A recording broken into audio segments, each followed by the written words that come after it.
Oh my gosh. It doesn't even matter. Because that's my fear. I'm bad with last names. I always do that wrong. And, is what it is. But anyways, hey guys, it is another Saturday, which means it's time for Spilling Ink. And we are the talk show that takes you behind the book to meet the authors and professionals in the publishing industry. And you might remember this familiar face from a few weeks back. We have brought her back to give a little bit more of a deep dive into her amazing book, The Soldier's Guide to PTSD, How to No Shit Reclaim Your Life. And we've got a really good topic we're going to dive into today. But before we start, we have to pay homage to our sponsor because we absolutely love Joe with Go Indie Now. Hello, everybody. I am Joe Compton, and welcome to our channel, Go Indie Now. This is the place that celebrates indie artists and indie art. And we do so by producing several shows that either air on daily, weekly, monthly, or seasonal scheduling. And within those shows, we aim to educate and entertain you. If you're an indie artist who's trying to figure out how to do this, this is the place you need to be. If you're an indie artist who's looking to promote and doesn't have any avenues and is tired of the grind, this is the place to be. Because remember, it's always time to go indie now.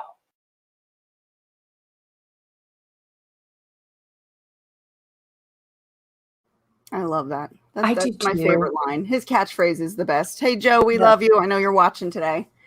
All right, so let's dive on in. For those of you who did not see our previous episode, this is Virginia Cruse. Did I say that right? Cruse? Oh, girl, you killed it. Okay. All right. Perfect. She is hold on. Let me read the bio directly here. Virginia Cruse enlisted in the Army Reserve in 1997, where she trained in interrogation and linguistics. As an Arabic speaker, she served a panoply of tactical units in Ramadi. Is that correct? You got it. All right, Iraq, from 2003 to 2004, and subsequently served as a defense contractor and Department of Defense civilian overseas. Wow. Sorry, I'm amazed as I'm reading this. Wow. Virginia was selected as one of the 2 direct commission officers for the Mid-Atlantic region in 2008 and served as, I'm going to screw this one up. It's an acronym, HUMINT. Oh, HUMINT, just how it sounds. Okay, HUMINT officer, supporting Naval Special Warfare and the Naval War College. Virginia transitioned to the mental health field in 2013 as a licensed professional counselor specializing in military issues and combat-related trauma. Virginia is an Army Reserve officer, a combat veteran, a published researcher, and the author of The Soldier's Guide to PTSD, How to No Shit Reclaim Your Life. You are amazing, Virginia. Thank you, girlfriend. I am tickled to death to be back. Thank you for the invite. I love your show. I love your writers. I love your sponsor. I just think what you guys do is really special here, and it's a real honor to come back. I had so much fun on the last show. Yeah, and we went through so much good information that we kind of had to overflow into this one because there was just too much to talk about. Absolutely. It was necessary, and it's apropos for a lot of, our recent issues. Oh, I know. This is definitely a time to really dive into it. I enjoyed the feedback so much that I got from the show, and I want to really thank your listeners for reaching out and for getting the Soldier's Guide to PTSD. And if your listeners and your the folks watching would like a free excerpt, they can go to thesoldiersguide.com and pick up a free copy. And I just really enjoyed connecting and really wonderful questions that came after that show. And so I wanted to focus this week, do a little bit more of a deep dive. We talked a lot last time about PTSD, specifically as a diagnosis. And this week I wanted to broaden it out a little bit and really talk about, okay, let's say we figure out that we have a, PTSD or some other mental health disorder. What do we do about it? How do we get, for most of us, unless we're independently wealthy, we still have to go to work. We, still have to take care of our kids. There's so much that we still have to do. So how can we get the help that we need to no shit reclaim our lives, but keep our family intact and keep our job? How do we talk to those shitbags in human resources? I mean, I love that you said it like that. And there's always that one person who's like, I love my job. We're a family. Fuck you. Okay. I'm so glad for you that you have the one job where, your job is like a family, but the rest of us live in Shitsville with like people who are really catty and unkind and crappy bosses who are dying to see us fail. And so tonight I wanted to talk about two things, kind of both sides. How do we talk to the people who deserve to hear our stories? Because there are some people in our lives who have no shit earned the right to hear our stories. And then there are people who haven't, but we have to talk about it anyway. And I kind of want to give a little background on how I developed this, because I'm a science guy. I love science. I love research. And we have so much amazing research on PTSD and on psychology and how to talk to people that we would be crazy if we didn't lean into that, because there's no sense in reinventing the wheel. It just doesn't make any sense, especially when it comes to getting our lives back. And so I'm going to teach you guys something called the elevator speech. And I developed this actually when I was a clinical intern. Back when I was just first getting licensed. I was a clinical intern at a prison. And we had to talk about, how do we reclaim our lives after we get out of prison? And a lot of my clients would say, well, that's illegal to ask. And I'm just not going to talk about, that 10-year gap on my resume. And I'm like, yeah, that might not work. So let's really think about, how do we do this? How do we get the support that we need? Because when we leave prison, when we leave jail, when we leave rehab, when we leave a psychiatric institution, when we have to take a 2-week leave of absence, we have to go back to work. And we can cling to the, it's HIPAA and no one, it's illegal for people to ask me. But at the end of the day, you can be brilliant. You can be like Katie and Jane here. Okay. But when you're talking all your brilliance, no one's going to hear anything you're saying, because we're all thinking, are we really not going to talk about Virginia having a breakdown in the bathroom? Are we really not going to talk about Virginia losing her shit in the Walmart and getting arrested? Like, are we just going to ignore this? And, those are two examples that never happened to me. But, but you know what? We can't ignore the facts. We have to talk about it. And I want to take time to talk about why and how we can actually use this to our advantage. Because at the end of the day, there's nothing I love more, and there's nothing that we as a society love more than a comeback kid. And so if it's all right with you guys, I'd like to start about talking about what happens to our relationships when we have a mental health diagnosis. Yeah. And, really horrible things happen when interpersonal relationships, when we have PTSD, or when we have clinical depression, or when we lose a loved one to COVID, or when we're going through a divorce, or when we're going through life. Things happen. And the number one thing that gets affected, friends, it's our personal relationships. And especially when it comes to mental illness. So, depression, anxiety, an eating disorder, OCD, PTSD, this happens a lot. So we need to start acting like it. We have these persistent negative beliefs, with all of those things about ourselves, about other people in the world. And what that does, it takes a complete shotgun blast to the head of our relationships. And, when we know something's wrong, right, and we may not know like, oh shit, I have PTSD. I had this wonderful book and it really helped. No, we know something's off. We know something is off. We may not know what it is, but we know something's off. We know something's different, not in a cute way or an attractive way. We just know something's off. And so we try to hide it because we don't want to worry the people who love us the most. Mm-hmm. That's not a thing. So the people who love us the most, they know something's off too, because they're not stupid and they live with you and they love you and they care about us. They care about us. And so we know that they know something's off. And they know that we know that they know something's off.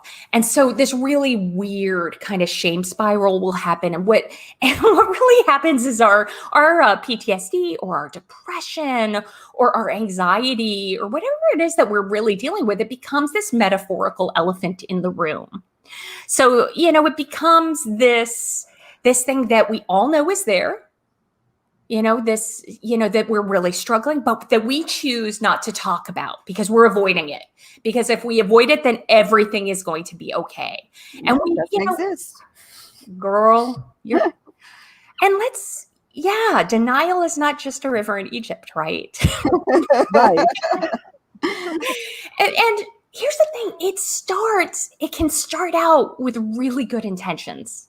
Mm-hmm. We're not trying to avoid our family members. We are just trying to, not worry them. Okay. And our family members, they might not know what's going on, or they might be genuinely, and probably are genuinely worried. What if I disrupt the silence? What happens if I stop talking about this? If I start talking about, what if I ask a question? Is that going to make her suicidal? Is that going to, what if I name this elephant in the room? What is going to happen? And we don't bring it up because we know that whatever is going on is stressing them out. We know they're scared, and we know that they don't know what to say, because if we knew what to do, we would have already done it. And so, especially when it comes to PTSD, we really fall into that category of avoidance. Mm-hmm. And we talked about that during the last show. That's that criterion Charlie, avoidance. And it rears its ugly head because it's a lot easier to avoid it than to face it head on. And I get it. But then here's kind of the science behind it. There are a lot of unintended second order effects.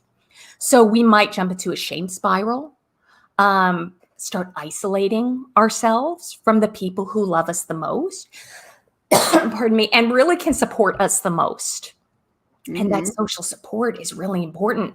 Maybe when we interact with others, we're afraid that we're going to get angry or frustrated or lose our shit, have a meltdown in the Walmart. And we might even start drawing conclusions that aren't true. Like, you know what, maybe my family is better off without me. Maybe we start, thinking about suicide. Maybe my family would be better off without me. Maybe all this stress is really getting to them, and it would be better if I were out of the situation. And that's coming from a real place of love. I want you to hear that. When this happens and we're avoiding it and we start thinking about suicidality, we're not like, oh yeah, I'm just going to kill myself because, fuck the world and fuck my family. That's not a thing. It is coming from a really genuine place of, wow, I am really fucking my family up. Mm-hmm. I'm really stressed. I am really stressed. And they feel like a burden on their family, and helping would be even more of a burden and become more stress. And yeah, I get that. Girl, you're singing my song. You're exactly right. And Jane, I see you nodding your head too. And even if you've never been in a suicidal place, it's really easy to imagine why someone would feel that way. I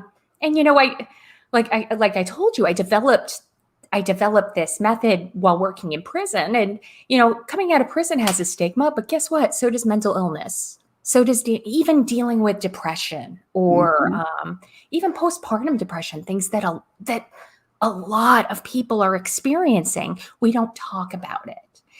And when we don't talk about it, we have to be very honest about this.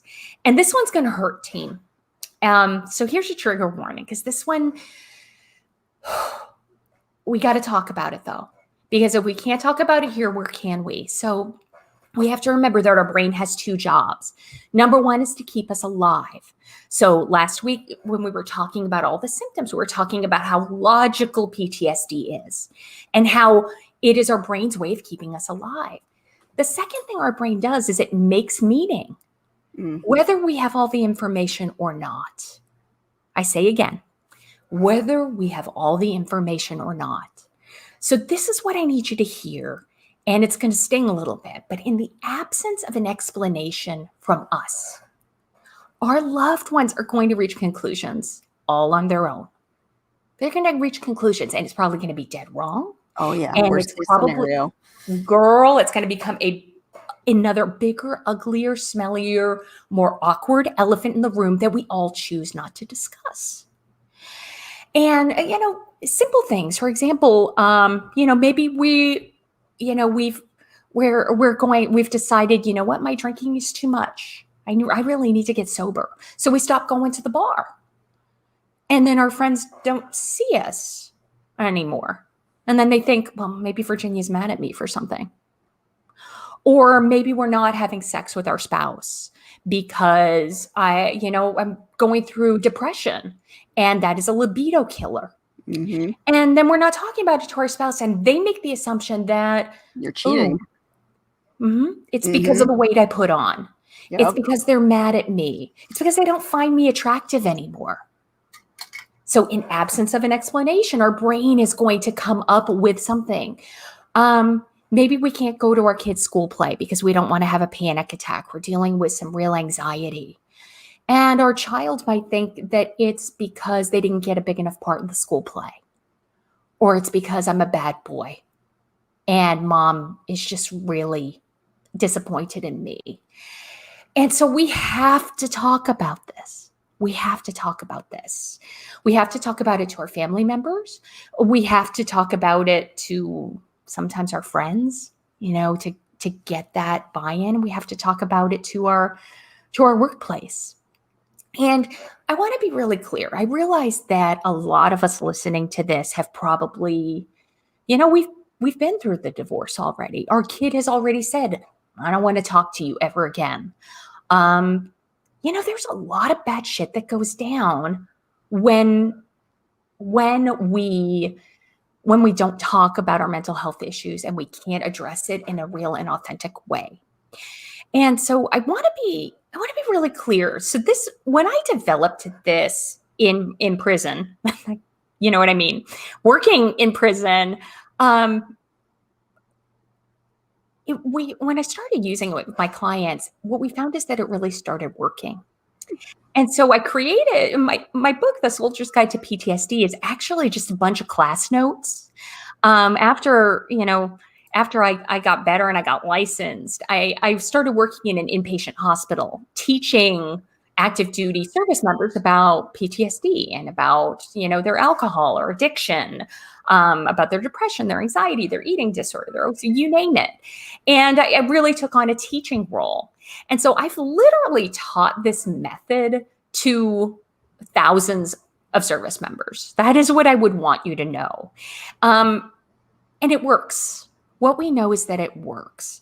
And so I want to go ahead and kind of lay it out for you, if that would be okay. I want to give you the, thank you so much. I want to give you the science behind it, but I want to give you just a no shit script. Because here's the thing.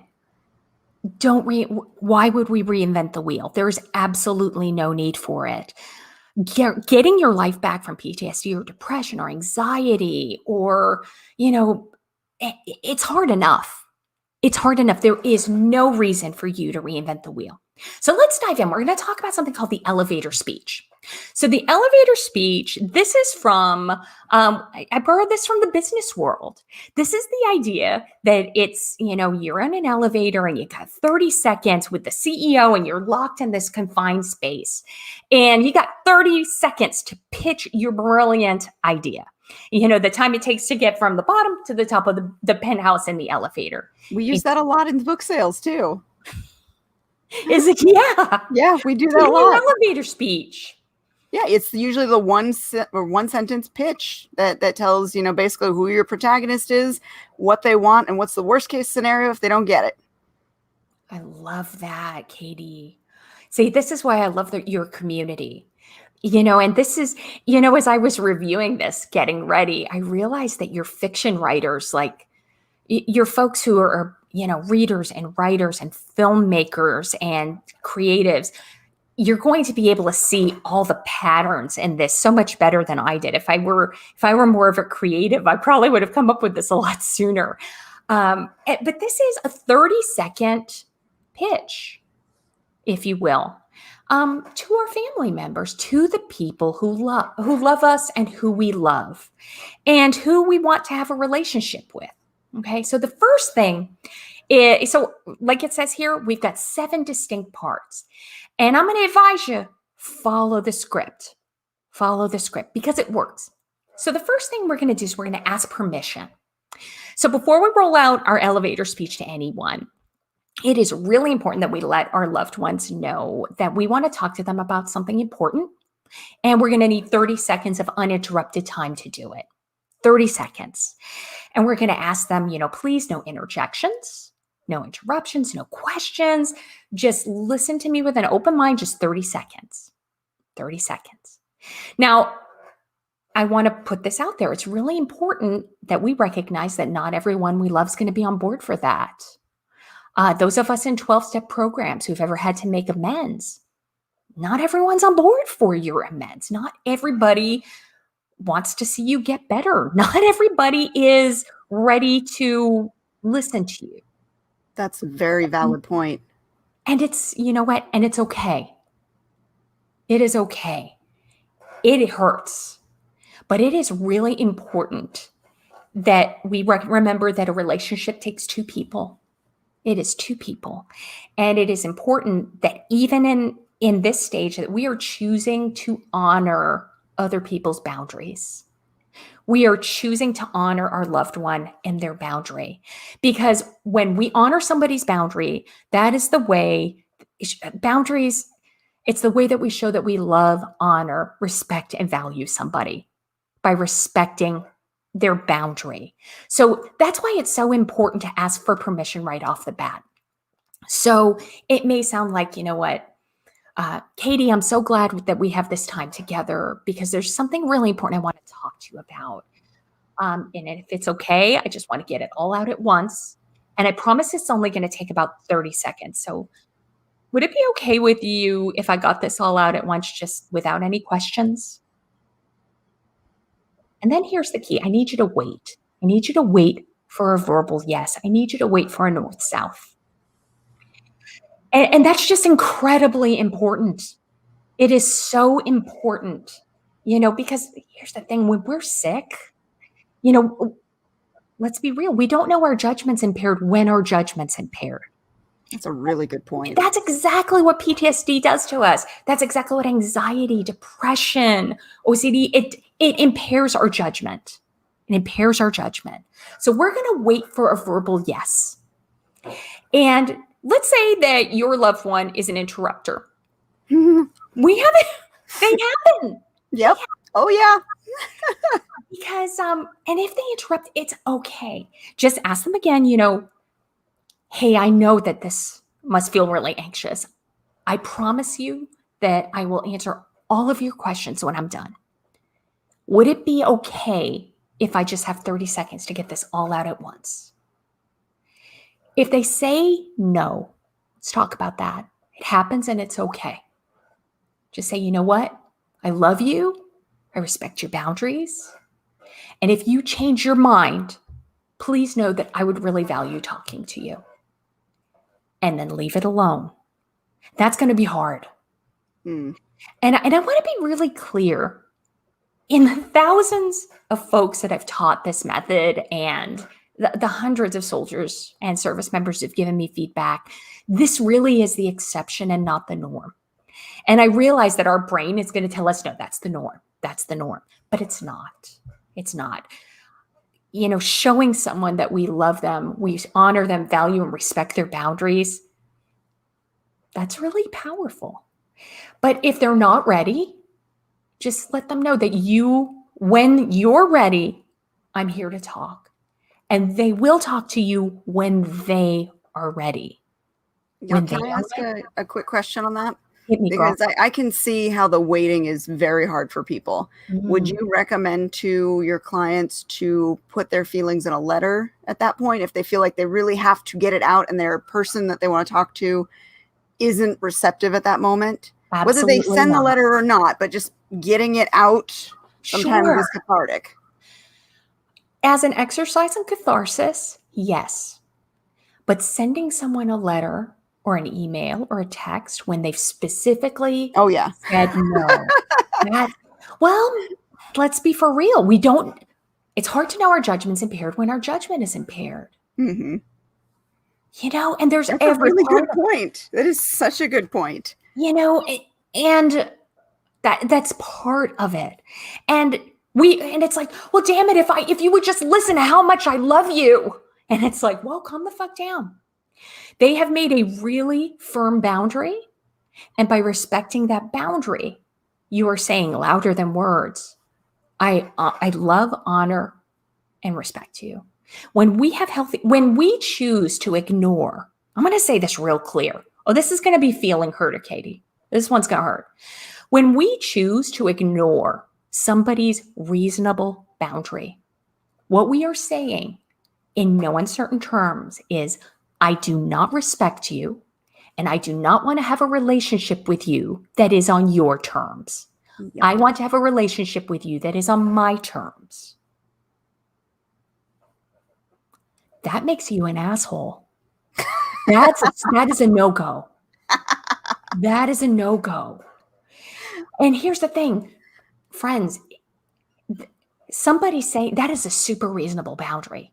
If somebody says, you know what, I love you, but I'm not in a place where I can hear this right now. And you're like, no, but I wrote you a letter. And no. Is it going to hurt your feelings? Yeah. Is it the outcome you wanted? No. But it's really important. If you're going to mend any relationship, it has to start by choosing to love, honor, respect, and value their boundaries. That is the only way that we can have a relationship. So that's why this is number one. Please don't go there if they say no. Does that answer your question, Katie? Yep. I don't want you to feel alone. No, that was perfect. And we got Regine was saying he was typing that makes you an asshole right at the same time. So that is resonating. Mm-hmm. That makes you an asshole. Second thing is we need to introduce our elephant. So this is, whenever there's an elephant in the room, introduce it. Introduce it because everyone knows that it's there. Here's the thing. When it comes to having this conversation, we're going to have a lot of uncomfortable feelings. If we're being for real and honest, for a lot of us listening to this right now, this is super cringy. This is not easy to talk about. We may feel nervous talking to our loved one, super emotional, really frustrated. We might be completely numb. We might be coming off like a robot because we're not able to connect anymore. And we talked last time about how, with avoidance, we can really get into that space of feeling very numb where we're not able to feel joy or happiness. And here's the thing. However we feel is completely okay as long as we own it. So with kind of introducing the elephant in the room, we name our feelings and we let our loved one know that everything's going to be okay. And it may sound something like, you know what, Jane, I'm going to be really honest with you right now. I am so nervous. And if I sound really shaky, it's because I am. But I'm going to be okay. And this is important to me. Or it may say, Katie, I realize that it sounds like I'm not feeling anything right now.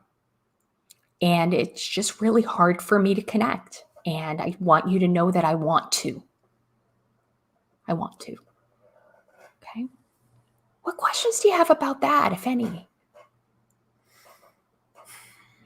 What kind of a pushback do you think you'd get from that kind of being raw and open? Mm-hmm. So I like to use the word authentic. I think it's really the only way that we can do this wrong is if we're inauthentic. We may get the, pushback like, well, fine or whatnot. And then we just have to restate, that interruption, listen, and that's why we have to wait for that buy-in too. We have to wait for that buy-in on step one. If there is, a little snide remark, we suck it up. Say, you know what? I understand that you're frustrated. Would it be okay if I just got this all out? All out. I will tell you that in the experience of my service members, this is so fast and so succinct and so to the point. There's really not a lot of opportunity for, what do you call that in a comedy room when heckling? There's not going to be a lot of room for heckling. And that's because it's so fast. It's super fast. Now, this is me playing devil's advocate. Girl, but hit me. If let's say the person who's coming out with their feelings and trying to be honest, they're coming up against somebody who is narcissistic. Mm-hmm. That kind of, it's almost like a self-defeating cycle when you deal with somebody who cannot actually meet you at that emotional level. And people will deal with that. How can they, I guess, work through trying to deliver their information, because they do love each other, even though one is kind of incapable of actually, what's the word I'm looking for?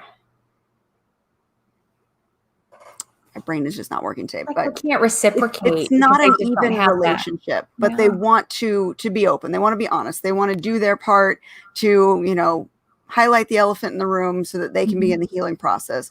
But their partner is incapable, narcissistic, whatever. How can they deal with that? That is a great question. And we're actually going to cover that in the next section. Okay. So I'm jumping ahead. Now, no. You know what? You're voicing it. And a lot of other people, you're voicing it and other people are feeling it and thinking it. Like, oh, this is never going to work. My dad's an asshole. This is never going to work. My boss is a jerk. Yep. So this elevator speech, we're going to have two different elevator speeches. One is for people that we want to have relationship with. So we remember that relationships are reciprocal and take two people. Very hard to be in a reciprocal, loving relationship with a narcissist. However, you're right. There are a lot of times that we have to interact with a narcissist. Maybe it's an ex, probably an ex. Maybe a boss. Maybe a judge. We have to talk to it. Not that judges are narcissists. Calm down. But maybe we have to talk to HR or the law or in a court martial. So I'm going to actually put that on ice, and we're going to cover it when we're talking about how do we talk to people, because there are two types of people. Some people deserve our story and can digest it, and we want to be in a relationship. Yes. And some people don't have that capacity, and that's okay. So the third part, does that answer your question, Kate? I want to make sure that. Yeah, okay. Because that's kind of what I was hinting towards is the ones that don't deserve to hear it aren't really the ones you're hoping to come out to.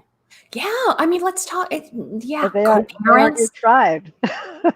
In that case, they're not, rooting for you. They're actually rooting for your downfall. So they're not invested in you getting better. Exactly. Yeah, that's tough.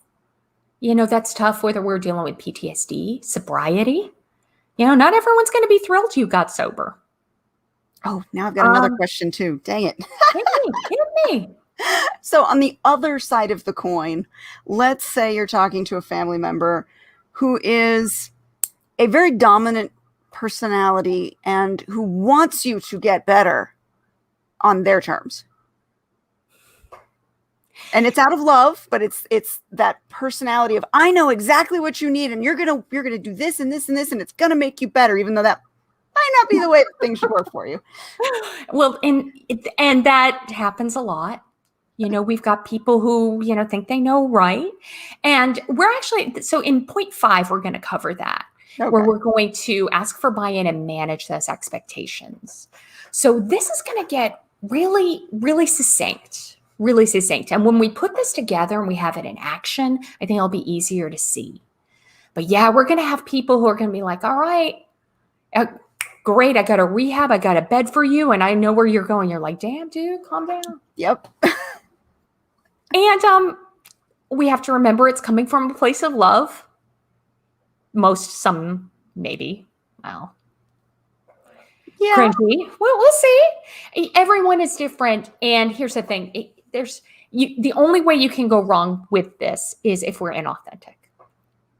So the third thing we're going to do is we're going to own our past. Own our past. So this is a chance for us to own our behavior and not make any excuses. Not make any excuses. That's super important. This is an elevator speech. So we're going to keep this really concise. This isn't making amends. This isn't talking to a therapist. Keep it short, keep it sweet, get to the point. There will be time to go in depth, and it's not now. So I'm going to say that again. If this elevator speech is taking more than 60 seconds, correct yourself. You are doing it wrong. Doing it wrong. So it is going to be simple and to the point. Maybe like, I know when I got back from deployment, things have been off. I've been drinking too much and spending a lot of time alone. Might sound like, what? Pandemic last year, this year, it's been really hard for me. I've had friends who have died, and I've really struggled with feeling down, and I know this has affected you. So we're short, sweet, to the point. Now, I want to stomp a foot here, metaphorically. It's really important that this is not the time to bring shit up that is not the elephant in the room. Don't do that. Don't do that. So, I've had a really hard time, which is why I'm having an affair with your brother. The fuck what? Stop that. Don't do that. Do not do that. So when we own this is our time to, no kidding, say, this is the behavior, and we've owned it. And if you have to drop a bomb, this is why God made licensed marriage and family counselors. Stop sleeping with your in-laws. Just stop it. Don't do that. It's not going to help. So the fourth part of this is an epiphany. An epiphany. So this is an aha moment. So we learned something we didn't learn before. We met someone we didn't meet before. We noticed something we didn't notice before. And all of a sudden we have shifted. We've had a real Air Force-y, it's my favorite Air Force term. We've had this whole paradigm shift where all of a sudden our fundamental belief system has changed. Our big 2 has shifted. So if we remember that from last time, we believe change is possible. We want to change, and we're ready to take that step. So this, when I say, we have an epiphany, this might sound super flippant, but it's not a small deal. So epiphanies come in packages large and small. But the impact is really profound. What was it that made us want to change? So this might sound like, after my last suicide attempt, I realized I wanted to live. Yeah. Or, what? I decided I want to be the best dad I can be. That's an epiphany. That's an epiphany. Step 5, we're going to ask for buy-in, and we're going to manage expectations. So this is when the conversation is going to shift to the here and now. So we went from the there and then, where we're asking for that we're asking for buy-in, we're naming our elephants, we're owning our shit, and we're saying, we're naming our epiphany, we're asking for buy-in, and we're managing expectations. So it may sound something, the journey's not going to be easy, but we're dedicated to trying. So this might sound something like, I'm here, and I really want to change. I know that this isn't going to be easy. I'll probably screw up a lot, but I believe that with your support, I can do this. Would that be a spot where they, because if you're managing expectations, you almost have to have a plan of your own in place. So would this be where they would say something like, I'm looking into my insurance coverage for therapy. I'm looking for a program. I've signed up for whatever to kind of prove that they have already taken a step to manage the other person, maybe not jumping in and going, okay, now this is what you're going to do. Mm-hmm. And again, that's that interrupter. And so if we have an interrupter, we just very calmly restate, you know what? I promise I'm going to give you the opportunity to ask me all the questions you want right after. I just really need to get this out. And that's a boundary. We're restating a really reasonable boundary. Now, not, reasonable people respect reasonable boundaries, but then there's a problem with that. Not everyone is reasonable, but it's very important that we restate that boundary. So it might sound like, you know what? Mommy's decided to get the help that she needs to get better. And it might take a while to see the change in me, but I know that with your love, I can do anything. Coming back from mental illness, whether it's PTSD or mourning a death or, shit, just about anything, coming out of prison, coming back from a deployment. It's not an overnight process. It's not an overnight process. And we just need to let our loved ones know that we're all in. I'm all in. So point 6, we're going to love them.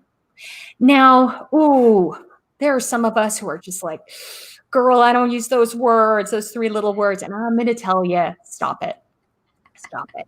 This is your chance to break ranks. We have to say it and keep it simple. Keep it simple. Most important thing I want you to know is that I love you and I am open to answering the questions you have. Now, this is hard.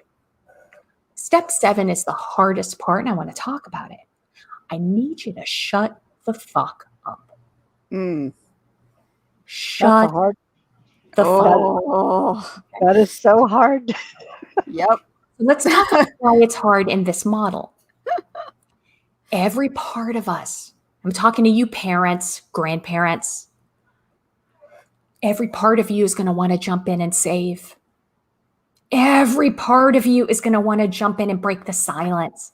This is going to be so uncomfortable, so nerve-wracking. Don't go in for the hug. Don't try to comfort. Don't try to soothe. In the moment, we have to choose to be silent. And here's why. We have to give our loved ones time to speak.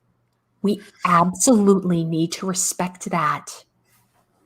When we choose to be silent, it gives our loved one the opportunity to feel whatever it is they feel without us interjecting and without us judging. We're uncomfortable. Trust me, they're uncomfortable too. When we choose to be silent, it honors their experience. It honors their experience. And it invites them to share their thoughts, their feelings, and their emotions. Hey, this is our time to be in receive mode. It's going to be vulnerable. It's going to be frightening. And this is an invitation to reconnect and for them to be with us in a radically authentic way, the same way we were with them. So let me ask the dumb person question here. Hit me. How long do you remain silent after this? Until they're ready to talk. Until they are ready to speak. They have to process too. Absolutely. That awkward silence I can see where that is just one of the hardest things to deal with, because if you're already in a mental state where you're thinking worst case scenario and you're on the negative self-talk, that's where you're probably going into overdrive at that point, waiting for the shoe to drop. Yeah. And let's talk about kind of the big ugly. What if our loved one isn't ready to speak with us at the moment and says, you know what? I need a minute. They might be angry. They might be emotional. they might be completely unfazed. They might not even know what to say. Right. Just dumbfounded. Exactly. But what we do when we choose to be quiet is we open a door that is not easily shut. If our loved one isn't ready to talk with us, just like at the beginning, we'll let them know that, listen, when you change your mind, if you change your mind, I'm available, I care about you, and I respect your boundaries. Would it be okay to say something like, I don't need you to respond right now? No. All the time you need. Shut the fuck up. Okay. Shut the fuck up. Let them process, let them say what they need to say if they need to say something, or not say anything at all. It's really a tough thing to do. Yeah, no, like I said, the mind goes into overdrive at that point when you don't have, things that you're saying and you're relying on the other person and you're in an awkward silence. Oh, this is hard. Yeah. You know what? That's scary just thinking about it. I'm not even in this situation. I'm like breaking out in hives right now going, I can't do that. Friends, let's talk about this though. Let's really get real about this. Anything worth having is hard.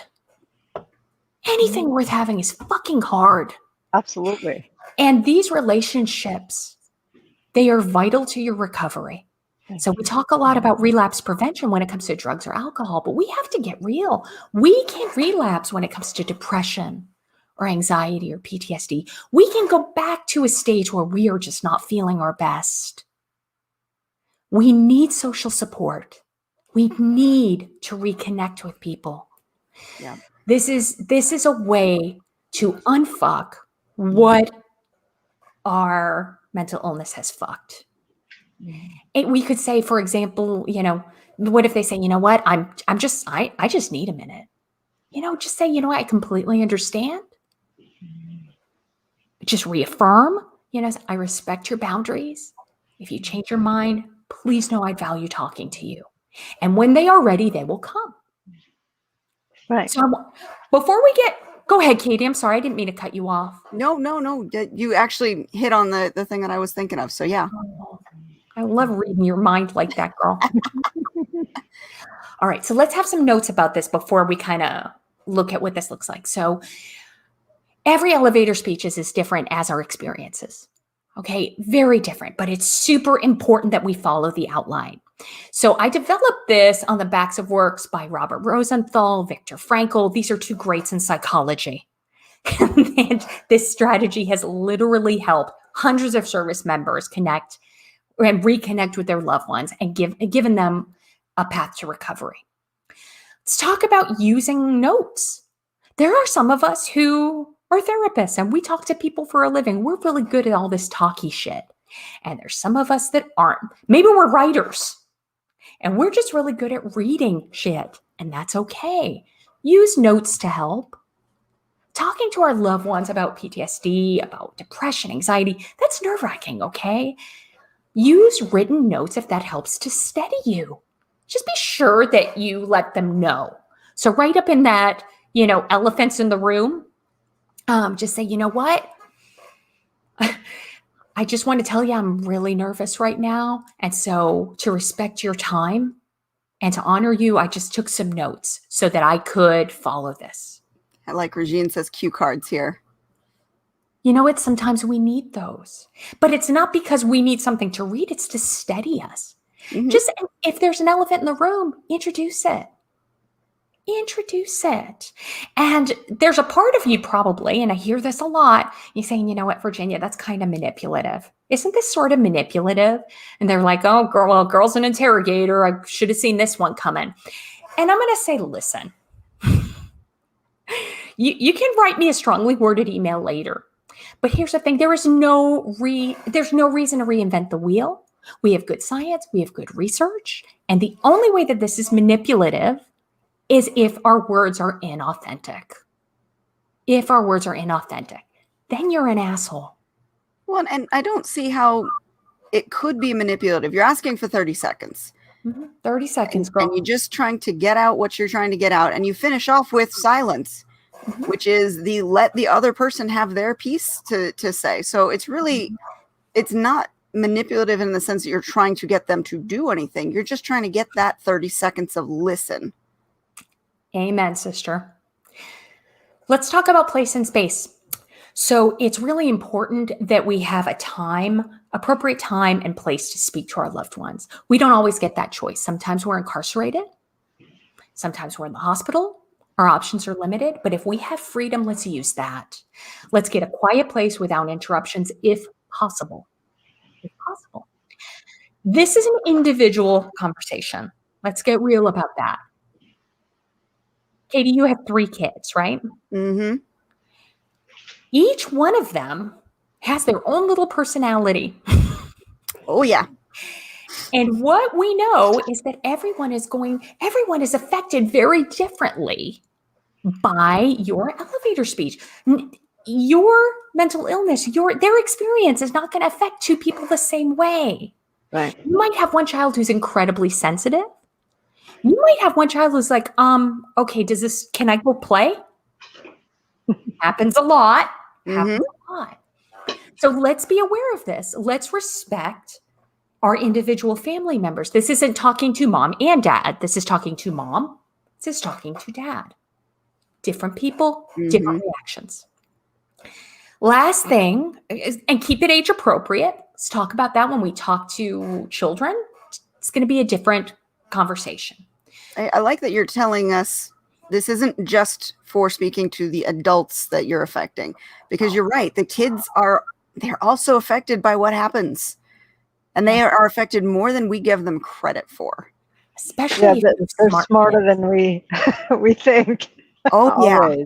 Oh yeah. They pick up on a hell of a lot more than I think, and parents know their kids, and they still pick up on more than parents give them credit for.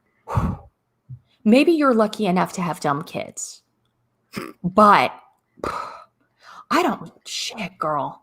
This is why I don't raise humans. Like, they are terrifying. I don't even counsel like teens or adolescents or children, because they are way smarter than me. Yeah, but we have to talk to them, because the consequence of not doing it's too great. 2 last things. You're probably going to cry.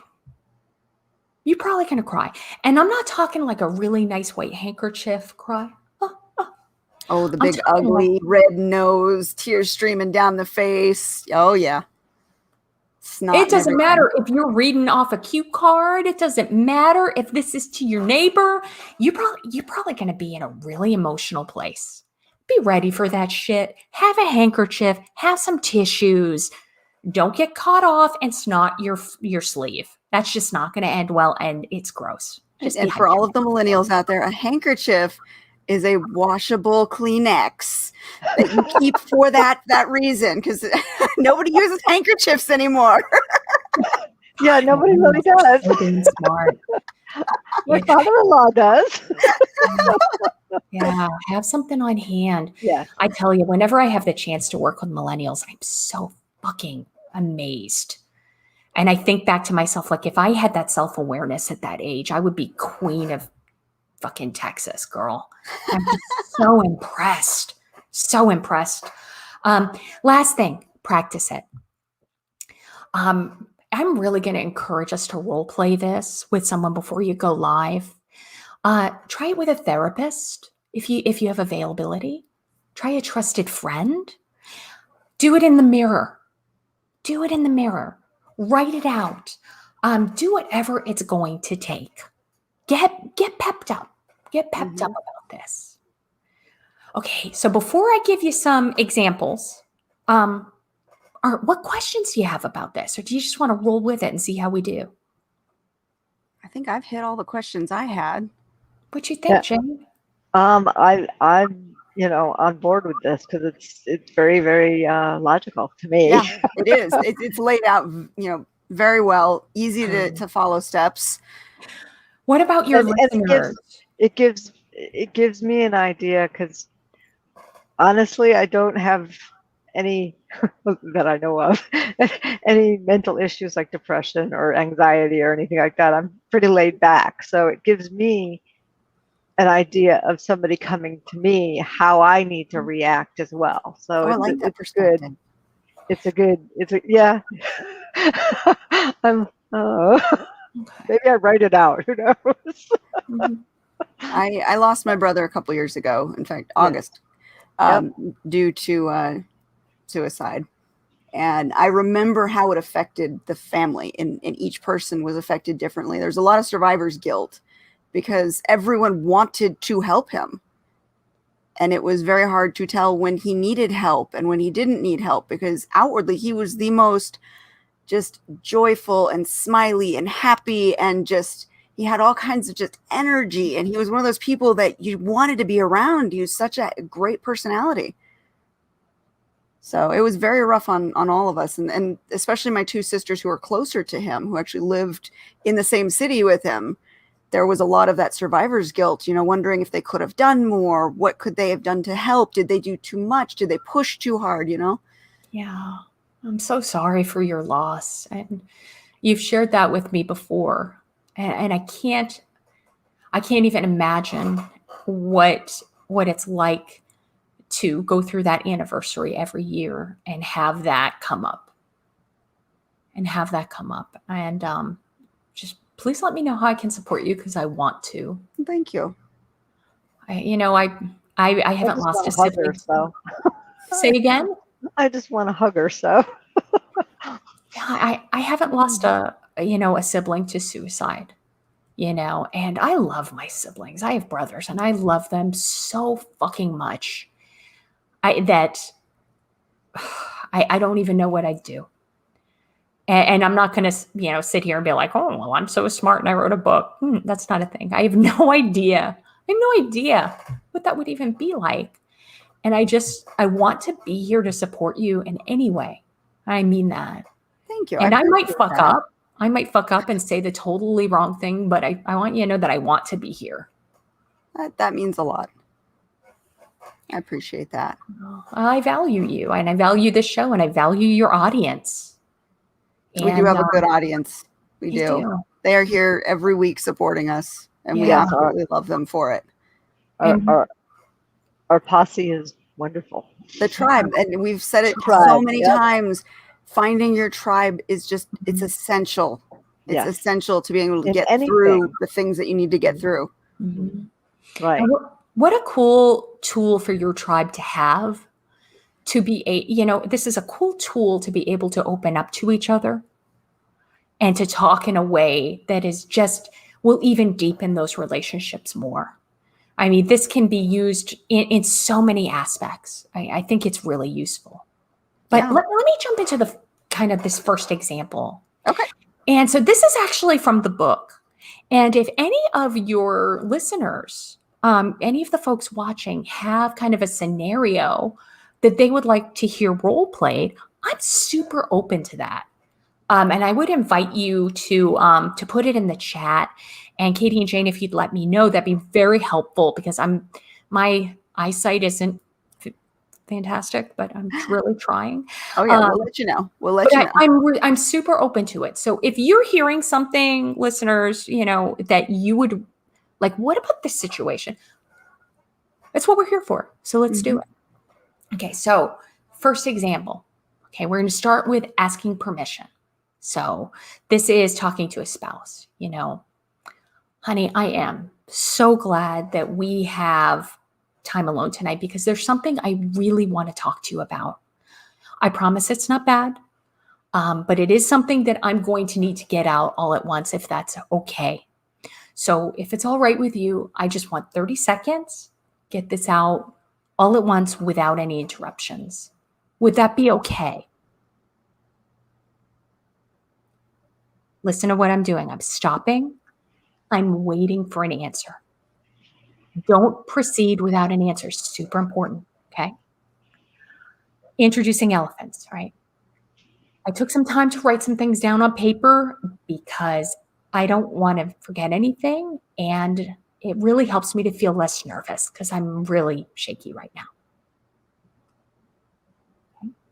And we're going to own our past.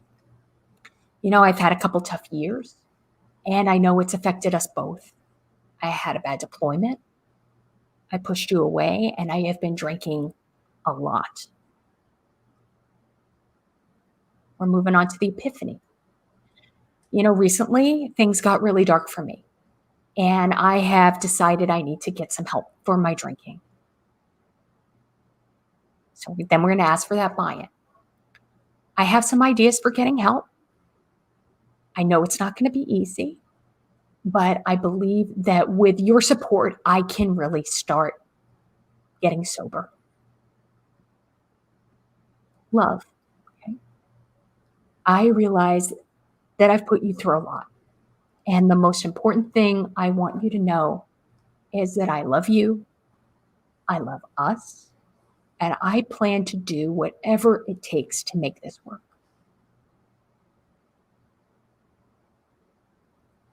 This And then is the the most silence. important part right there. Shut the fuck up. And I say that with love. I say that with so much love. If you don't like F-bombs, don't get my book because you'll hate it. But it's so important. Give your loved one that time to react. So important. So you see how we took, now that was over like that. Over like that.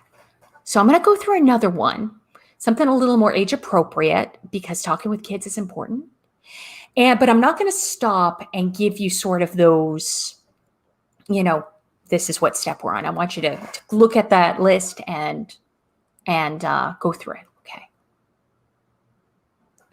Daughter, I have something I really want to talk to you about if that's okay. Now listen, you're not in any trouble, but I want to talk to you a little about what I've been going through. Would that be okay? Wait for an answer. You know what? I realize that I'm crying a little bit, but I am okay. Sometimes I feel so much love for you and Mom that it fills my heart. It comes out my eyeballs. And I want to promise you that I am okay. Now, I know we haven't been spending a lot of time together like we used to, and that is my fault. I was too embarrassed to tell you this, but sometimes I get really scared in crowds. Sometimes I get really unexpectedly too, and it really scares me. Now, even though I feel scared sometimes, I have decided that I want to be the best dad I can be. So I'm going to work to face my fears. So this means that I'm going to go see a special doctor who can help me. They're going to give me a lot of homework, and I might seem super grumpy, but that doesn't mean I'm grumpy with you. Your encouragement when you see me being grumpy is really going to help. I can only imagine that it feels scary to see me acting angry. And I imagine sometimes you feel really lonely too. The most important thing I want you to know is that I love you. You can talk to me about any feelings you have. I promise you I'm going to do the best I can to answer all your questions.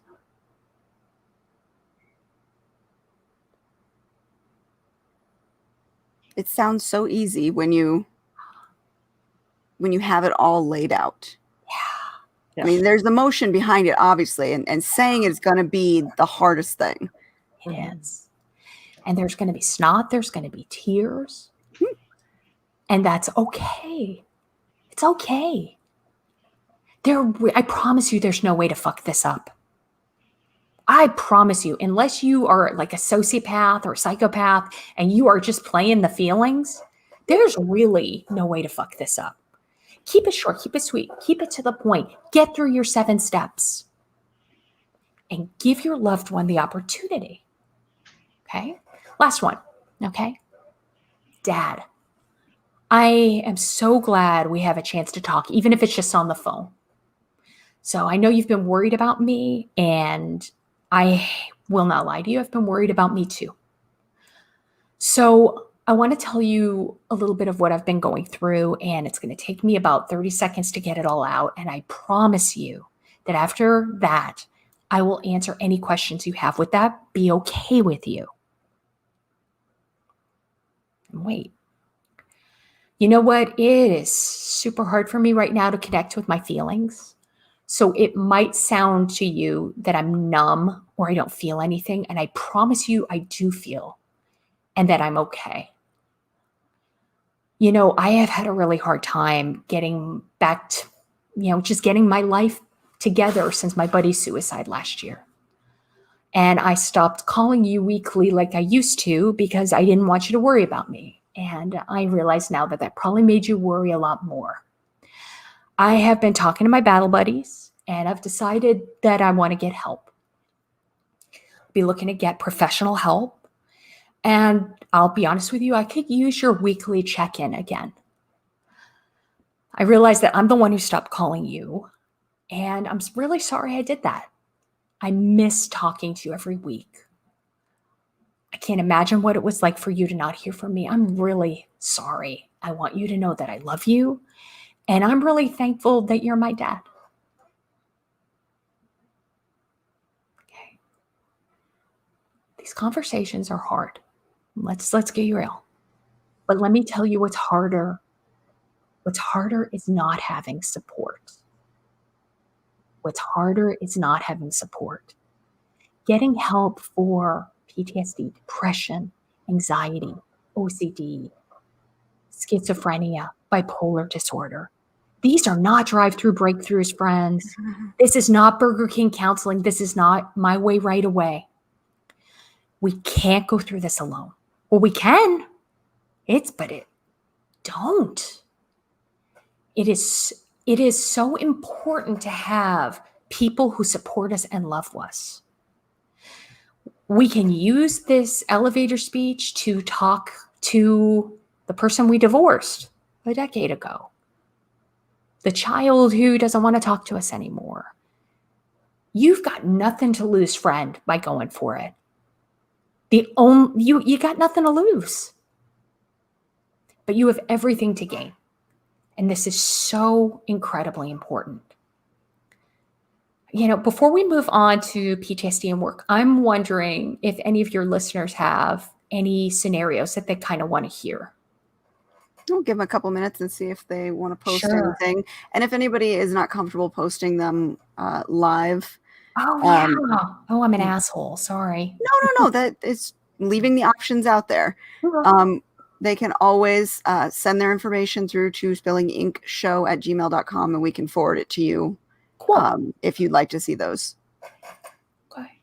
But that way, just in case, and for the listeners who happen to catch it later on, that way there's an opportunity for them if they have a question. I love that. Thank you, Katie. Mm-hmm. So while we're waiting for those to come in, let's talk about PTSD and work, or mental illness and work, or going back to work after having to have some sort of a time off. So we've already talked about people who deserve our narratives, the people who love and support us. But friends, there are a lot of people who don't. But we still have to deal with them. Unless we're independently wealthy. Before and after we get treatment for addiction or PTSD or depression or anything, we have to go back to work. We have to go back to work. My cousin has this great expression. He says, we don't call it going to fun, we call it going to work. And I love that because it just makes me laugh because it's true. It's true. And what I need you to understand when we're talking about going back to work, and we're going to talk about the science behind it, is that we either control the narrative or the narrative controls us. Oh, that's a good point. Okay.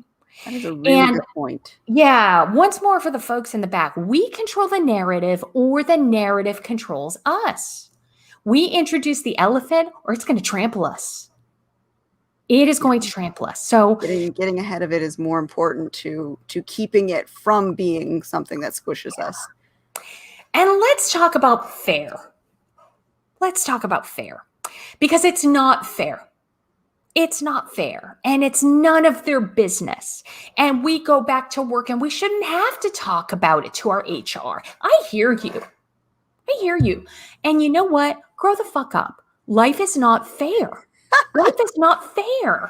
And this elevator speech is all about how do we control our narrative? And so, all right, first we're going to start with, the shoulds. There should be HIPAA, there should be confidentiality, but Yeah. Reality. yeah. Are we really not going to talk about Virginia being in the hospital for 4 weeks? Are we really just going to, what? Let's control that. So we're going to start with kind of the science behind it. And I want to introduce one of my favorite, and if you took psychology as an undergrad, you probably remember Robert Rosenthal. And in 1964, he conducted a wonderful experiment on an elementary school in San Francisco, I misspoke, wrong preposition there goes a long way. But what he did in his experiment, and we call this the Rosenthal effect, is he gave all of the students in an elementary school standardized IQ test. Very standard IQ test. But he put a new cover sheet on it. I don't know if any folks who are in the military know, that's you just take an old report, slap a new cover sheet on it, and presto changeo. And that's exactly what Robert Rosenthal did. He called it the Harvard test of inflected acquisition. That sounds fancy as fuck, right? Yeah, because it wasn't true. Absolutely not true. 100% a lie. So it was a standardized IQ test, but Rosenthal gave everyone else the impression that it was something new and fancy and Ivy League. So he told all of the school administrators and all of the teachers that this fancy-dancy Harvard test had the ability to predict which kids were about to experience a dramatic growth in their IQ. Special kids, they're going to dramatically get smarter. Not true. Stomping my foot, not true. So the kids took the test, and then Rosenthal picked children completely at random and told their teachers that these results told which kids were on the verge of an intense intellectual bloom. I mean, fancy. He told the teachers, he told the administrators. He didn't tell the students, by the way. Didn't tell the students, didn't tell their parents. And then Rosenthal and his team, they followed the children over the next 2 years. And at the end of the study, they tested all the children again with the same IQ test. And then something really miraculous, in air quotes, happened. The children that Rosenthal had labeled as intellectual bloomers actually did show statistically significant gains on the IQ test. The fuck what, right? Because they told the teachers who gave them better treatment. Girl, you hearing me? Uh-huh. They picked the kids at random. And what they found, because they were watching, and what they really noticed is that the teacher's moment-to-moment interaction with the kids who were expected to bloom versus just the normal kids, that those kids got more individual attention, more time to answer questions, more affirmation, more approval. And I love the quote that Rosenthal has in his study. He said, it's very likely these thousands of different ways of treating people in small ways every day that added to it. So it wasn't the children's aptitude that gave them the statistically significant improvement. It was the story. It was the narrative. It was the story that the teachers believed about them. And since we're all writers here, and for your fiction writers, I've got this really cool chart that I gave to Katie for you to take a look at. You're probably going to recognize this because this is totally stolen from my undergraduate literature classes. So we think about stories that are going to inspire us. Now, I'm not a fiction writer and I'm not super creative, so I'm just being totally an intel officer here. So I put it in a graph because if it's on a graph, that makes it real. And so we'll call our x-axis, time, and x is time, and y is our level of happiness or success. So this is as fancy as I get when it comes to charts. So if we follow these charts on the graph, we're going to find the basic structure of an inspirational story. And so number one, and I'm going to start it off the way that every good war story starts that I've ever heard.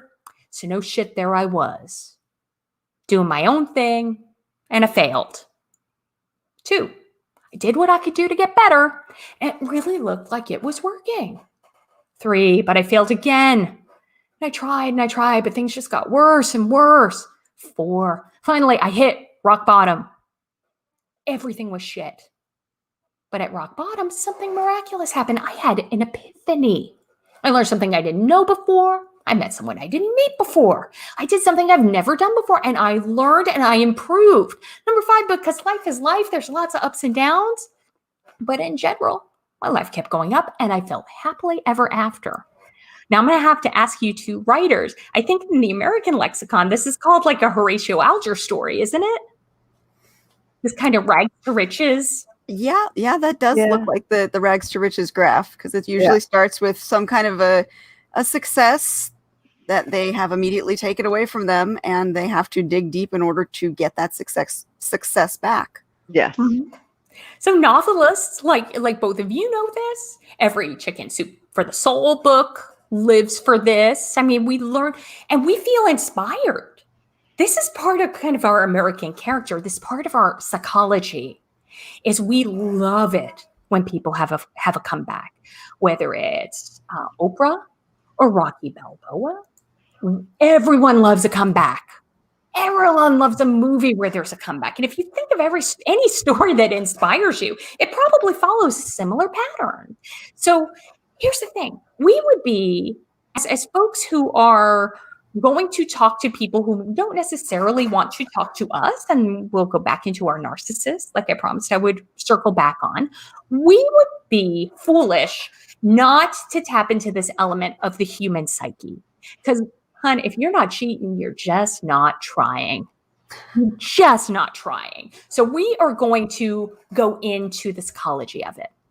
So, and in fact, there's an entire school of therapy that is based on this. It's called logotherapy. It was developed by a neurologist, a psychiatrist, and an Auschwitz survivor named Viktor Frankl. Incredible story.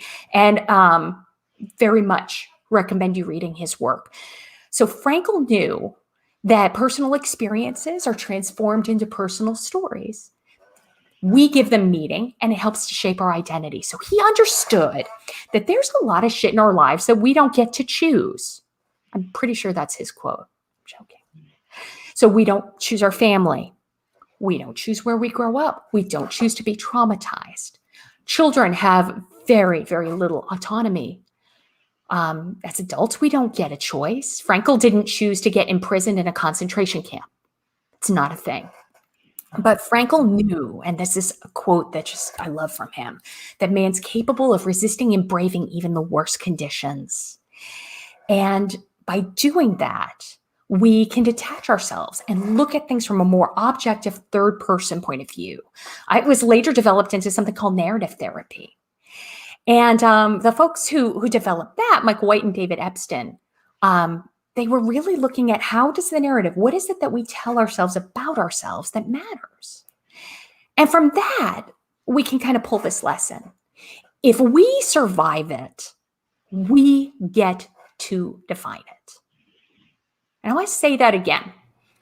When we survive it, we get to define it. We get to define our trauma. We get to define our meaning, and we get to define how it shapes us. Nobody else, I say again, nobody else has the right to define your experience. This shit is not a team sport. When we tell our story, it's an action toward change because we're externalizing it. So it's really important that we have this scientific background and we have the psychology behind it, because we're back at our original question. How do we talk to our bosses and our colleagues about our issue, our mental illness, our PTSD, our sobriety, in a way that, one, controls the narrative, and number two, gets buy-in and possible social support, even if it's only superficial, because some people are awful, to get the help that we need. So what we're going to do is we're going to create an elevator speech that's similar, but not same, because this is, unlike talking with our loved ones, this elevator speech is going to really take advantage of this love of narrative. It's important that we're gaming the game a little bit. And that's not to be manipulative. It's to be smart. It's to be smart. So here, thank you for bringing that up, Katie. I appreciate it. This elevator speech has 6 parts, not 7. So I got you one. So this is, and the reason for this is this acknowledges the formality behind it. There may be a work setting, a court martial, talking to a judge, talking to a chain of command, talking to a narcissist. So the first one, thank them for the opportunity to talk. So we need to set the stage. Now, when talking with HR or chain of command or narcissist, we don't always have the luxury of asking for uninterrupted time to talk. So we're just going to start by thanking them for the time to speak with us, even if we didn't get a choice, because we were subpoenaed.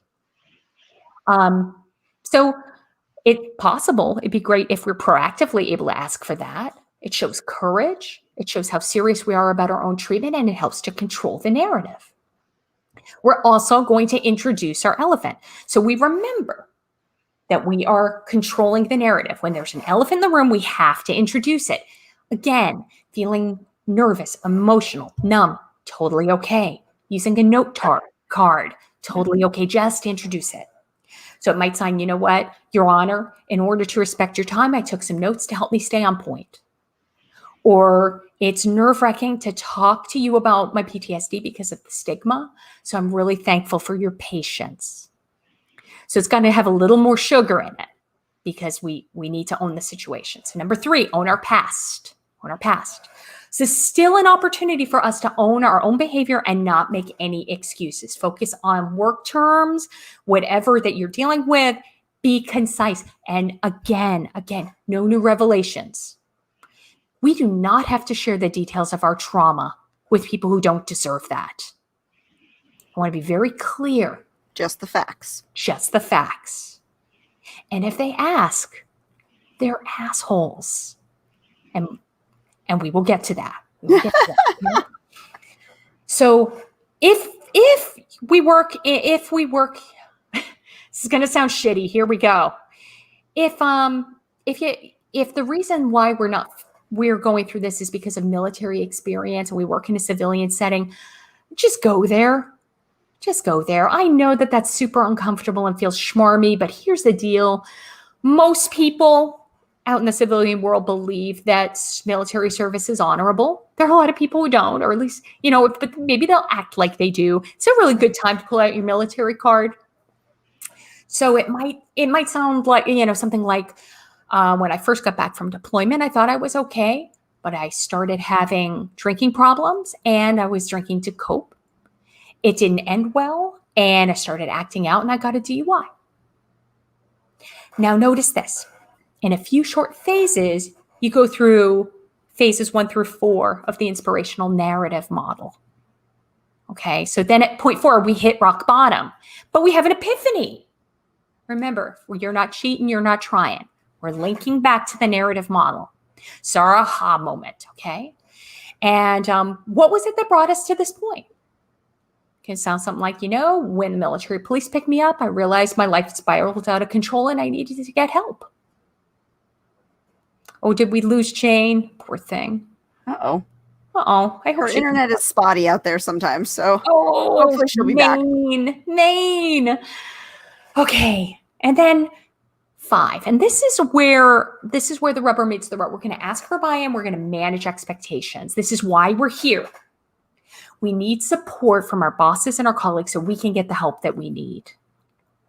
This is why we're here. It's also a time to manage expectations. We know that any healing journey is not easy, and we're dedicated to trying. So this may sound something like, you know what? I'm ready to go to rehab. I know it's not going to be easy. I'm going to when I come back, I'm going to have to go to counseling weekly.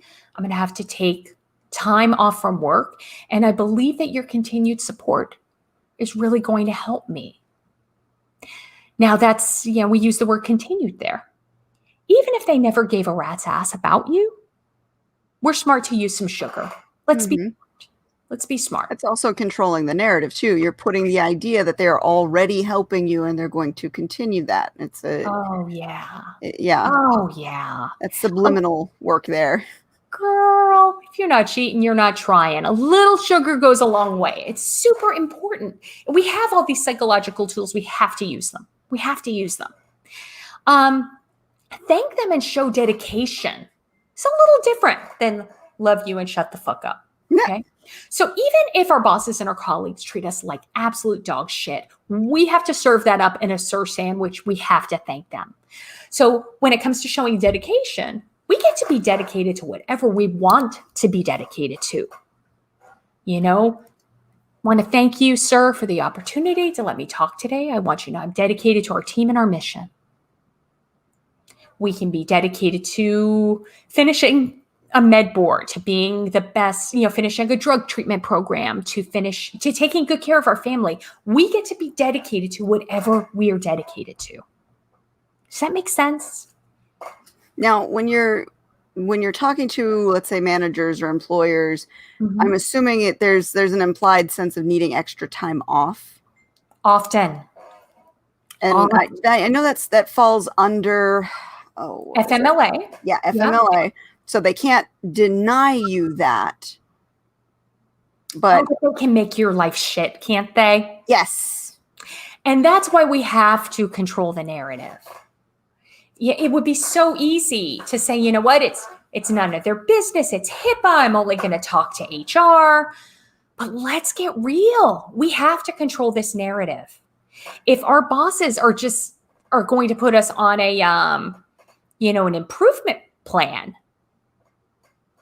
because they feel like we're slacking, that's going to make our life even harder. Friends, going through rehab, going through treatment, going to a counselor, getting help is fucking hard enough. Let's control the narrative and try to make this as easy as possible. Regine says it perfectly. Malicious compliance. Oh. That's a great word. Oh, I like that phrase. Yeah. Malicious compliance. Well, I haven't heard that before, but it really captures the sentiment. Ian must be a writer. The person you said Ian wrote that, right? That was Regine. Oh, Regime. Sorry. Yeah. That's a perfect phrase. Perfect. Yeah. So I want to go through some examples to show how this is a little bit different, to make this as succinct as possible. So I'm going to walk through, we're going to crawl, walk, run. So we just went through the 6 steps. Now I'm going to introduce it. First, we're going to thank them.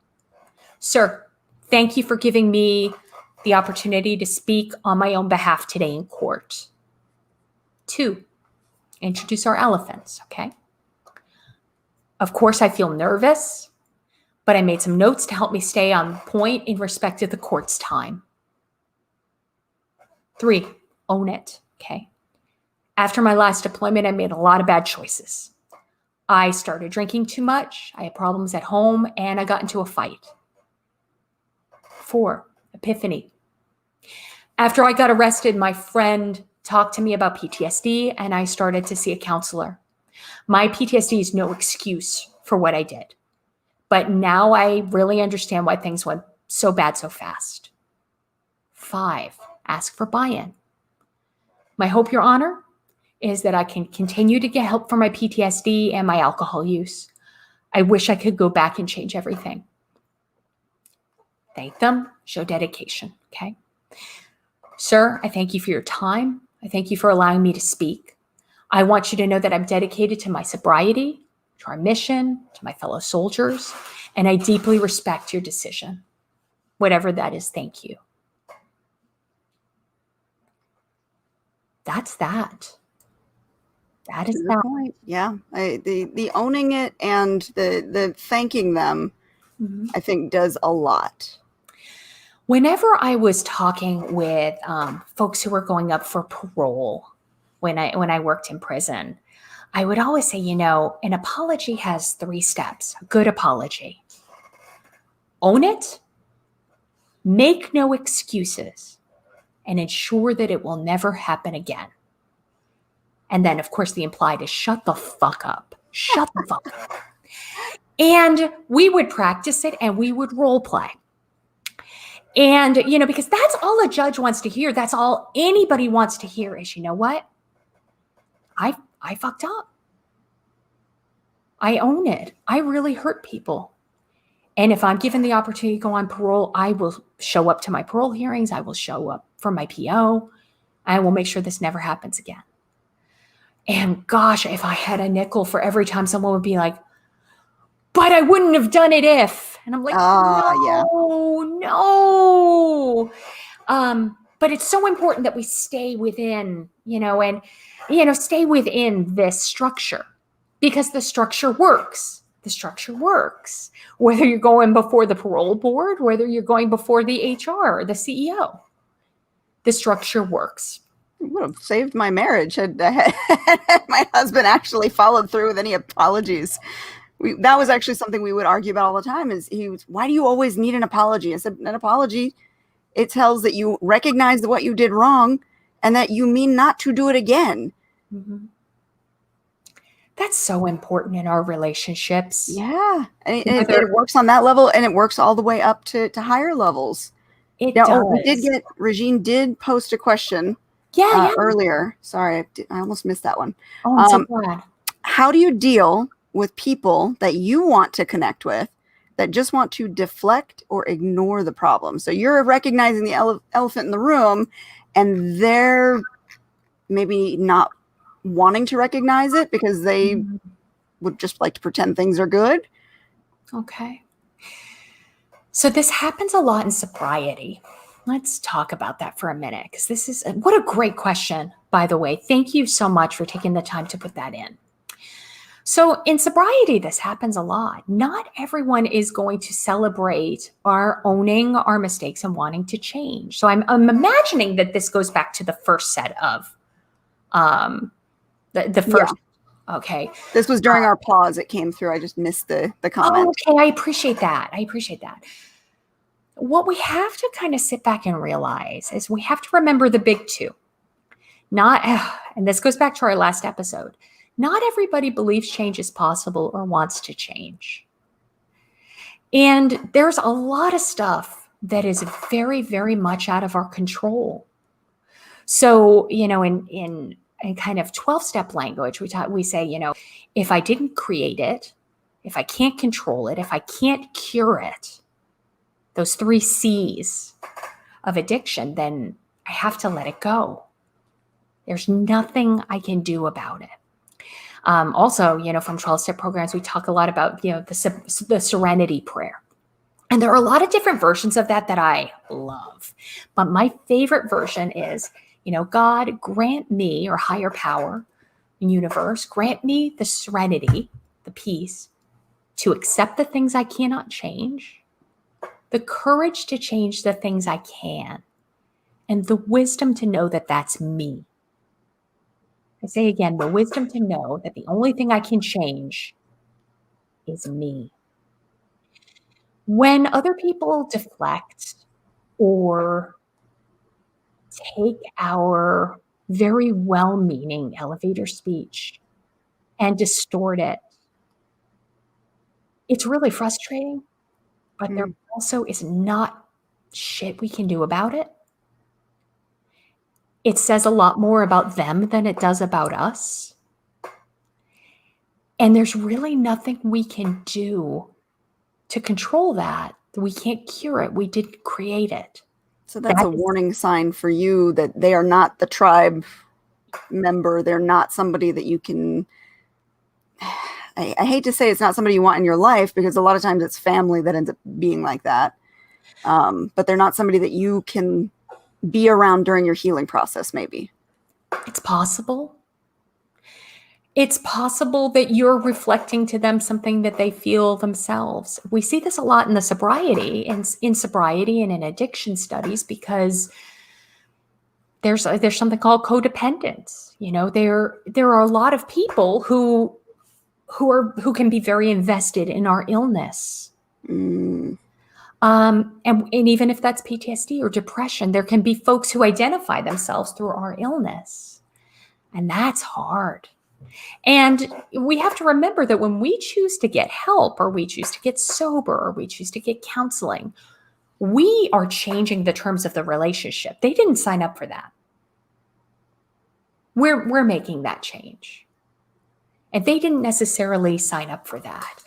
And a lot of times with sobriety especially, and oh God, this is hard. This is hard. Not everybody wants to see you joyous, happy, and free. Not everybody wants to see us sober or healed. And that sucks. It doesn't make them a bad person. It might just make them broken. It's going to hurt. I'm going to encourage you to really talk with your individual therapist about it. Talk with your sponsor about it. If you are in a 12-step program like CODA, Codependence Anonymous, or ACOA, that's, Adult Children of Alcoholics, or AA or NA, or any of the wonderful 12-step programs that, by the way, friends, are all available online. No excuse. You don't have to go to the local, church basement or community center anymore. Talk to your sponsor about this. Talk to someone about this. And my new favorite acronym from my friend Lisa, QTIP, quit taking it personally. Oh, I like that. Quit. Oh, I do too. I wish That's a I'd good known one. it a few weeks ago. I could have used it, but I just heard it last Thursday. Quit taking it personally. Going through this healing process, you're going to be talking with a therapist. This is hard. Interpersonal relationships are hard. They are hard. But I also want to stress that this is going to be the exception and not the norm. This will be the exception and not the norm. Giving your elevator speech, because it's so succinct, it's so to the point. There are going to be people who are going to be like, yeah, I'm not here to hear this. They might tell you to take a long walk off a short pier, and you know what? That's okay. That's okay. And it's going to hurt like hell. Yeah, and that's part of this process. How many people do you see that when they try and open up and come against a brick wall of somebody in their life who's not willing to help, how much harder is it for them to continue the healing process? That's a great question. It's not. The truth tends to really set us free. And I see this a lot in recovery. I see this a lot with my clients who are struggling with addiction. This is where I see that the most. They'll tell a parent, hey, I'm going to rehab. And you don't have a problem. There's nothing wrong with you. So you drink too much, or, you're choosing this, you're making as if addiction's a choice. And yeah, that hurts. And, you need to really, it's so important to understand that we have to be around people who are going to love us and honor us and respect this journey. Sobriety is not easy. Coming back from PTSD is not easy. Depression's not easy. It's like hanging out with a flat earther. What the fuck? Really? I mean, how serious can that relationship be if they are not going to recognize a huge part of your life? And they're going to choose not to recognize that and choose not. And maybe they're not able to support you. Maybe, we don't get mad at dogs because they can't fly. Dogs bark, they don't fly. It is what it is. And that's why talking with your sponsor, talking with a counselor, talking with a trusted friend, talking with a peer support group, that's going to help you through this. Maybe we have really unrealistic expectations. Not everyone's going to get woke because you decided to, quit shooting up. Not everyone is going to be supportive because you're going to rehab or because you're getting the help you need. That is tough. Is it ideal? No. Does it hurt like hell? Absolutely. Yeah. Have you learned where not to invest your time? Friends, we only have so much bandwidth. You only have so much bandwidth. And if you're putting all your resources into a bag with holes in it, you'd be much better to take that time and put it into sponsorship, or put it into making new friends, or put it into your therapy, or finding a peer support group. That's going to hurt. It's going to hurt like hell. I'm not going to lie to you. And having that tribe definitely helps in all things. Mm-hmm. And I mean, and it sucks. I'm not going to bullshit you. It sucks, but it's really much better to know. It's much better to know. The truth will set you free. And I don't know if, I really hope that answers your question. And if it doesn't, I really invite a follow-on, because I really want to answer your question. If I'm not answering it well, I want to unfuck that. So, while I'm kind of waiting for a response there, what I'll do, if it's all right with you, Katie, is I'll kind of go through the second example of the elevator speech for work. Yes, and then we will talk about your workbook or your quick reference guide real quick before we head out. So we definitely want to make mention of that. Absolutely. And I'll just go through this one real quick, because again, 30 seconds or you're doing it wrong. So, ma'am, I'd like to thank you and our work team for giving me an opportunity to address all of you today. I feel nervous talking to the team because I worry you may not be able to relate to my military service. Since I got out of the military, adjusting to civilian life was not as easy as I thought it would be. I've had problems connecting with people here at work, and I've struggled in personal ways. Recently, a buddy of mine committed suicide, and that was really hard. I went to see a counselor, and I got diagnosed with something called PTSD. I realize there's a lot of stigma about PTSD, and I'm lucky to have a team that is as supportive as all of you. And I believe that with your continued support, I can really make a full recovery. I want to thank you all for the time to hear me out. I want you to know I'm dedicated to this company, to this team, and to our project. Straight to the point. Straight to the point. And especially if you've got a group of people, friends, only a monster would be like, wow, fuck you. Only a monster and somebody, or a psychopath, or somebody who really just doesn't like being employed is going to say that in front of others. The more people you have, the better. Unlike the first elevator speech, this is a group project. Peer pressure all the way. So I'm wondering if there are any other questions for that. My problem is that there are monsters out there, and I do worry how coming up against a monster can possibly hinder people. You know, I'm so glad you brought that up, because there is, in the book I address this, we do have to talk about bullying and bullying in the workplace, and we have to get real about that. And it's an uncomfortable subject, which is why we have a whole chapter devoted to it. There are fucking monsters out there. There are, absolutely. It's important to see us react and kill ourselves and, go on a homicidal rampage. There are those people out there who do not want us to do well. And we need to know how to address bullying, how to identify it. And there's a wonderful book by Robert Sutton called The No Asshole Rule that I reference in the book. And he gives this wonderful list. It's called Sutton's Dirty Dozen.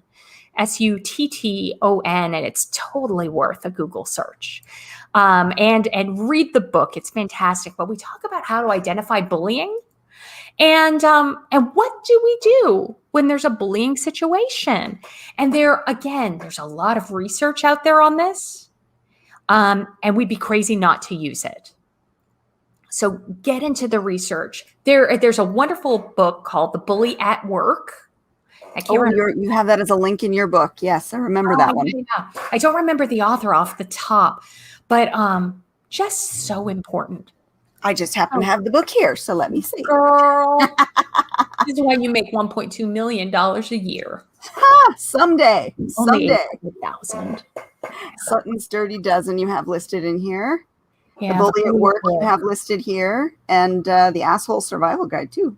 Oh, So yeah, there's a lot of resources at the back of this book. yeah, that is a good one. That is a good one. Now, speaking of resources, because I want to make sure that we share this one, you recently came out with a workbook to help people assess themselves. And this is a free offering that you can get right now on your website. I believe it's going to be in your newsletter as well. But if you go to militarycounselingusa.com, I'm putting that link in the chat right now. And then you just click SA, on no USA. So military counseling, S as in Sierra. SA. Sorry, yes. Yep. And you click on the Soldier's Guide to PTSD and scroll down. You have your free workbook and download here. This is a no cost, download the guide, self-assessment to help you get started. Yeah, absolutely. And Katie helped me put this together so it looks good. Thanks to her. And it is. And it really goes through kind of what we talked about during our last visit. This is a way to kind of take a look at what PTSD is not and what it is, and to really look at our symptoms and compare it to the DSM, the Diagnostic and Statistical Manual. Because when it comes to post-traumatic stress disorder, we have to know our diagnosis better than doctors, better than our chain of command, better than anybody, so that we can really properly advocate for ourselves and for others. So if you have somebody in your life who is struggling with PTSD, this would be a great guide for you also. So thank you. Yeah, that's Military Counseling SA. So SierraAlpha.com. And that link is in the chat right now. I will also make sure that that link will be in our description. So for anybody watching after the live broadcast, just scroll down a little bit to the description. It'll be one of the top links. And of course, if anybody wants to download a quick read of the book, if you'd like to go ahead and do a free download, it's thesoldiersguide.com. And that one's also in our description as well. So there'll be a lot of resources because we want to be able to get the word out about this. Mm-hmm. We want to share it. We want to get people to start seeking the help they need. Absolutely. Yeah, nobody writes a book on PTSD for the money or the fame. But you are doing a good service, and people need all the help they can get because not military, but mental illness in general has such a stigma that we're working against, that anytime somebody can find a resource for help, it's a good thing. I appreciate you saying that. I give so many fucks about this.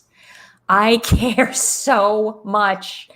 And, please, if your readers have any questions, your listeners have any questions, don't assume I have a life, because that's like not a thing. Email me, reach out to me. It would be an absolute pleasure to connect with you. And I mean that. Oh, thank you, Virginia. Thank you so much. And we went over time again, but we had to. There was just like last time, there was so much information. We just had to get it all out there. So I thank you for hanging out for as long as you did with us tonight, because I know we did go over a normal time, but I think it was worth it. I think our audience, especially the listeners who catch it after the fact, they've got some great resources to help them to get to work through how to communicate this, because that is definitely a big step for a lot of them. So thank you so much. Thank you. And again, thank you to our sponsors too, because without our sponsors, we wouldn't have this show. We wouldn't have the ability to do this on Facebook and YouTube and our podcast. So thank you again to Joe. Thank you again to Rebekah. And if you guys aren't catching her Facebook lives, I believe they're every Wednesday right now, but she did mention possibly Thursdays. It's a great time to hang out, listen to her read some of her stories. She's a fabulous reader. Or just hang out and chit chat with her, because she just kind of hangs out with everybody. And I love that interaction with readers. It's wonderful when you can just kind of sit and have a chat. That's cool. Katie, thank you so much for your time. I just really deeply value you. Oh, thank you. And I do. I value you. I value this community. And I'm so thankful. Thanks to everybody who hung out, and thank you for asking questions, and thank you for great comments, and thank you for caring about what we do, because it matters. It does matter. It absolutely does matter. So again, guys, thank you for hanging out. We'll be back next week as always. And until then, take some time to take care of yourself so that you can have a great week.